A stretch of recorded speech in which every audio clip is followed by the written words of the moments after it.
So tonight at Oxygen, we're starting the series, My Revolution. And over these next 4 weeks, we're going to dissect the topic of revolting and changing. And you look throughout history, and history is really forged on revolutions.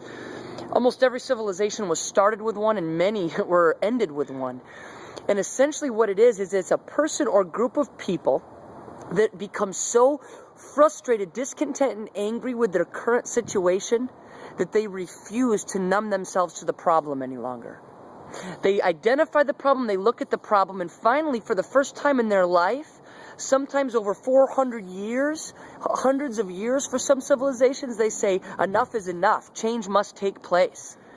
And so as we kind of have coined this phrase, my revolution, what it means is not this big, huge, civilization-changing, history-forging moment, but what it is it's a simple revolution in my life and in your life. One where we look and we say, okay, something's wrong, it's out of line, it's not in order, and not only is it out of line and not in order, but I'm not okay with that. See, too many times we become okay with our situation. We spend zero time with God during the day, but because we go to church, we think it's okay. We become okay with our families falling apart around us, but because it's all we know, we think that it can never change. We think that it's all right to do what we do on the weekends because, well, everybody else does it. And we can almost become numb, and I think about that. I look back in the Bible of why would the Israelites be okay with slavery for 400 years? Why did it take 400 years for them to change? Well, because they were stuck in their way. It was all they knew, and because it was all they knew, they began to think it was all that could be. And my revolution is about realizing that it's not all that can be. Just because this culture steals your time doesn't mean that's all that can be for your relationship with God. Just because every family's falling apart around you doesn't mean that that's all that can be for you and for me.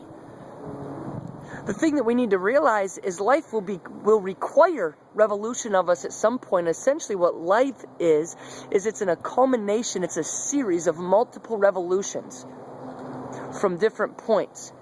And you look at that, and I think about it, and there's been times in my life where whether I wanted to change or not, life required it of me, because if I didn't change, I was going to damage people around me, and I was going to find myself in an isolated place with nobody there. You think of marriages and how many times those fall apart, and how often those husbands and wives look back, and hindsight's 20/20, they look back and realize, if I'd have done this different, if I would have responded different in this situation, we'd still be together. I wish I would have changed back then.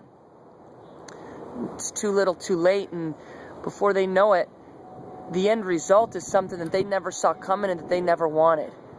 Well, it's no different for our personal life. We're all required to accept a series of revolutions in our life.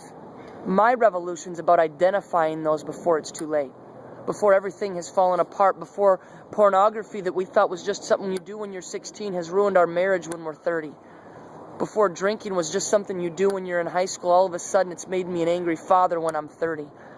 My revolution's about starting today to reshape who we're going to be tomorrow, about being discontent now, not when it's too late. About allowing God to come in and recalibrate what we think is okay and identifying that it's not.